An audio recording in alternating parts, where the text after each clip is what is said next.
Hello everyone, to all my classmates and to my professor Ed Bautista. Have a good day. So by the way, I am Daniel Dano and this is the final requirements for translation and editing of text of the PowerPoint presentation. And in my topic, I assigned the process of translation and proposed translation model.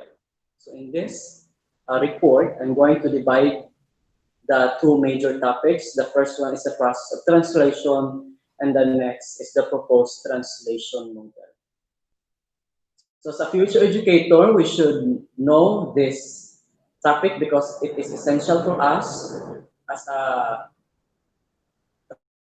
translator someday to be able to come up with good translation. So the first one is the process, the translation process. I give you a two definition here based on our module. The first one is to express as exactly as possible the full force and meaning of every word and turn of phrase in the original.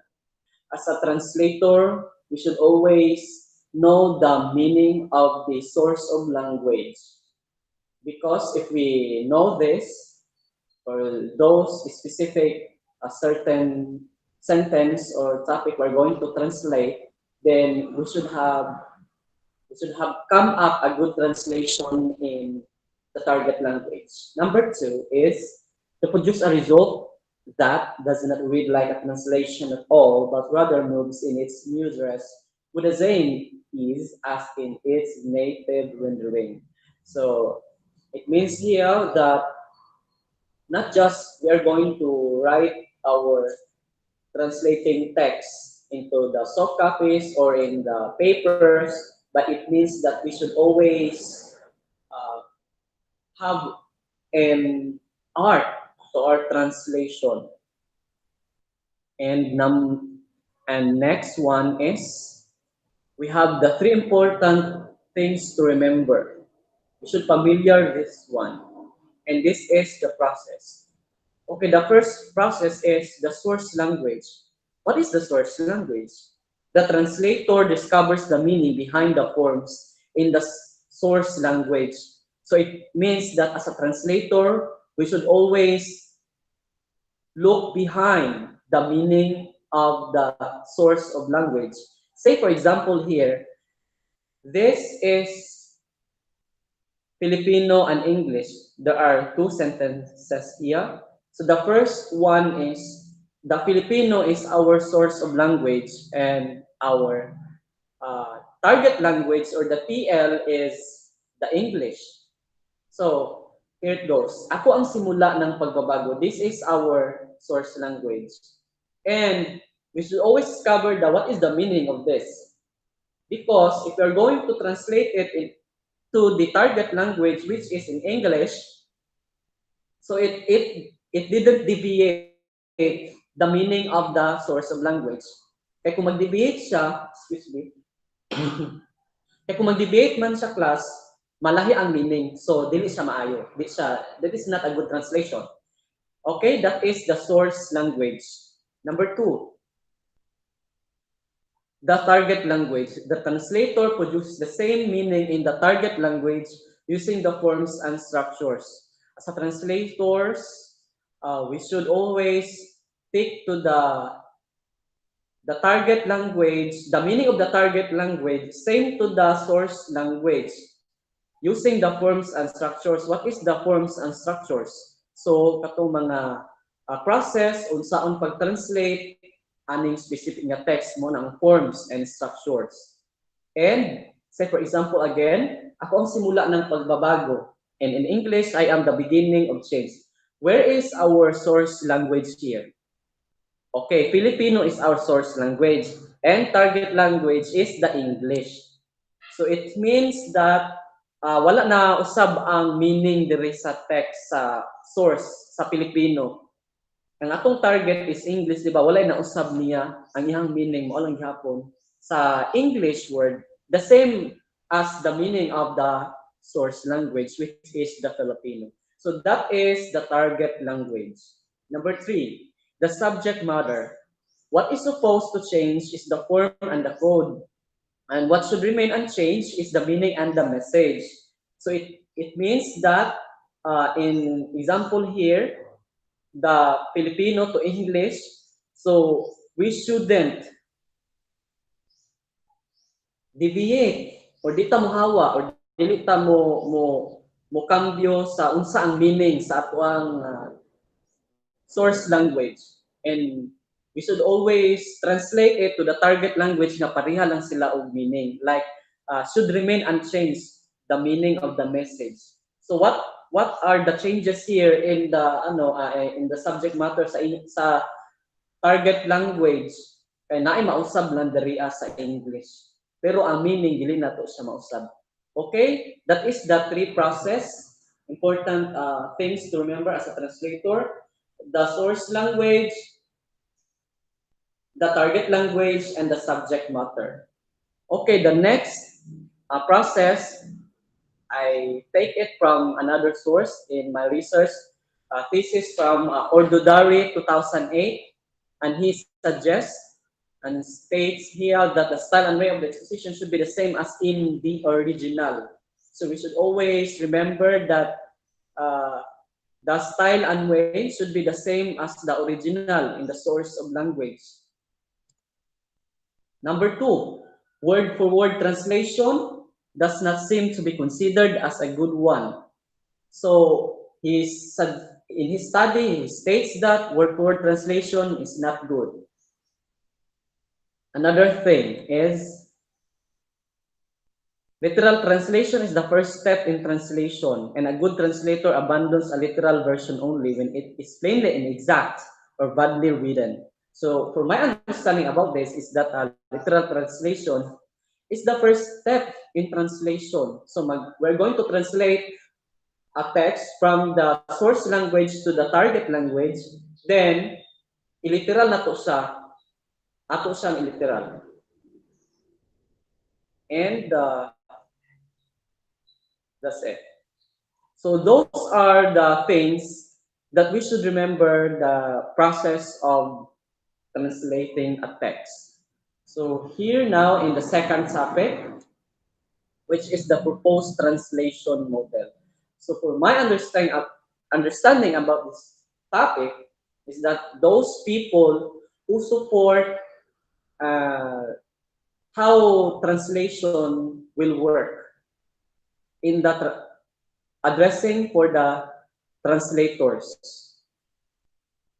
So in this definition from my research, that the term model is used for any conceptual representation or explanation of a phenomenon. Knowing that the main difference between the models for the translation process lies in the acceptance of term translation. So again, it is a conceptual representation or explanation of a phenomenon. So it means that they are basing or basis it daga-base lang sila sa theory nga unsaon pag translate sa specific text or specific topic nga i-translate. And here are the three proposed translation model. So I'm going to give you a three proposed translation. Number one is the interpretive model of translation. So in other words, it is the theory of sense, interpretive theory of translation or theory of meaning, designed by Marian Lederer and Danica Seleskovich. So it means in the proposed translation model by Seleskovich and Lederer, the interpretive is the theory of sense. So it means that when we are going to translate a text, there is a sense from the word interpret. So ato ang tanawon dire class ang 'di ba the interpretive from the word interpret. So what is interpret means? To interpret the specific text that we are going to translate so that the readers avoid the confusion. So dili maglibog ang mambabasa sa ato ang gina-translate nga specific topic or sentence. Kasi manggod, makita na to sa mga movies, they are translating usay malahi ang pagka-translate mo lahi lagi ang translation no murag dili gyud siya mao so nga ana siya so naa siya sense so ang sense ana is maka-interpret ang mga readers so the readers must interpret with the sense of translation. So it explains the phenomena of translation and reveals through him the essential aspects of the functioning of language. So again, it's a interpretive model of translation is a function of language. So there is a function of a language. So how it goes, how it works, and unsa ang iyahang padulungan o unsa ang iyahang point out sa mga mubasa ani sa pag-translate. So that is the interpretative model of translation. You should always remember the term here, interpret. So that's it. Number 2, the functional. From the word function. So, makabalo na taon sa na siya. So, the focusing on the types of text, operative, expressive, and informative. So, if we're going to, according to them, that if we are going to translate a text, so it is an operative, expressive, and informative. It must be expressive kanang murag kanang iba ba murag dulot gyud sa ano gyud sa nunot sa bukog ni ana di ba nga ang mubasa is kana ma-express sila then naay informative kana sila information nga tama ud ang imong ang pagka-translate. So the functional model here represents the not just only the sense of the meaning of the specific text na atong gi-translate but it matters also the styles and the forms of translation. So, unsa yung pag-translate ang text. So, another thing is the determined by the function and the purpose assigned by the initiator or by the beneficiary of the translation text. So, it means that as the translator or initiator, so ang maka-benefits ani is katong mga naga-translate. So we're going to translate the text and use it expressive and informative to our readers.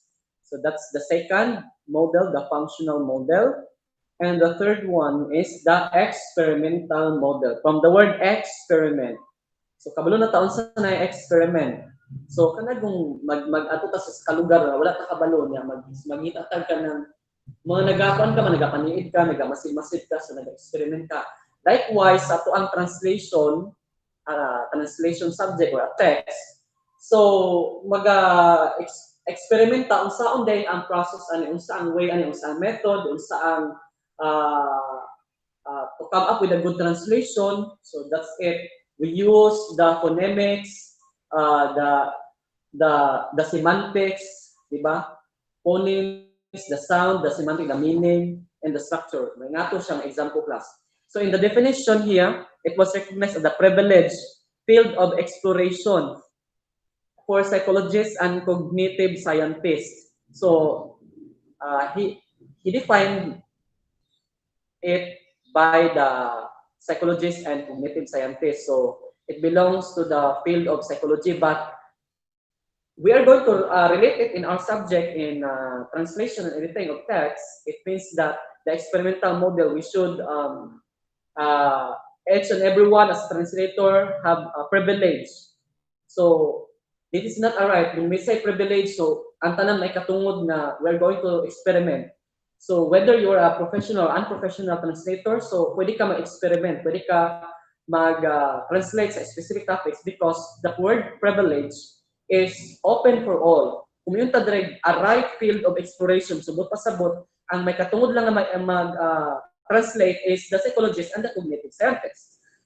However, the word here defines us a privilege. So we as a translator, someday as a future educator, we have a free to explore how to translate properly the specific text from the source language going to the target language. And I hope you understand my discussion today. So I really do believe that you have learned from my report. And again, we should always remember the process. The first process is the source language, the second target language, the third is the subject matter, and the proposed is that we should always those three things to remember because that is the most important things as a translator that we should remember. And if you have a question, so bato tas kung kagalang-galang nga professor because nagtuo ko nga dili siguro po authentic ang ako ang na-research and base it on my own understanding.